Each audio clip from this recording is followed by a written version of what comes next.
Russia Today paçhalq agentliginin yo'q telekanali montajini Шагайтинч Афганистанер муажири сюртан Нейхкоч Гершук шиязду настоящее время телеканал. Тяху телеканале дайтинч киехатя бяхца билердяхна Russia Today каналу. Reuters агенталин корреспонденту дяхканч бақалдол сурт тягушту стаг зуда беш сан Белгияч Мельсбрукт эмбази дақоч талипш Афганистанан кёрчгалчу банчул тя. Hello, welcome. You're watching RT International. Хейтин сорт гучдялир Russia Today телеканалын официалын Ингелс Матайолч твиттеря. Шимиллион исба эзерстагуоц агуне язвел.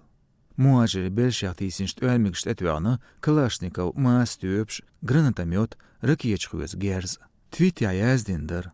Цаболч террор хуашт мегаз билетло Афганистанир. Қида хастантейн линкиуч далуаштыр Америкиеч Defense One портало яздин бохш цецаитинч American Idol векуло эллерг. Багерг эвакуациян Афган қуаву лерин сервиш тергунеячнех тяптарюға элдер от цитатия.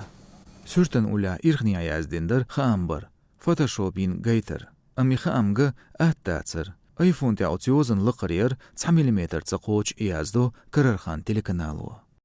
Байқулс лайялг лайкулин исурт карачхайна дадяққенду. Цум копиесин интернет архивия. Сурт тяқиет вашхуачдар жуепи хилар телоч цахилар. Хэти зуарбнен дял дукканяли изадяққир цунчулацам экми амалиолш хиларна дардацар цахилита. Оғдар еду әрдәлчуы цахуш сисыз вомекш хилар. Бяхца билар дүйоғ Хамбин Russia Today телеканал күәч редакторын кугметту Белкина Аннас. Хушар Марс хақбутюq бәлч талибанчы керейтер Афганистан территорин доқ долдақ. Оцболман айдалық боучбу эзернышканах. Муажыш гулбелы Кабулын аэропортя цан китайц дол доз дисселц Афганистанер деррик дознышка.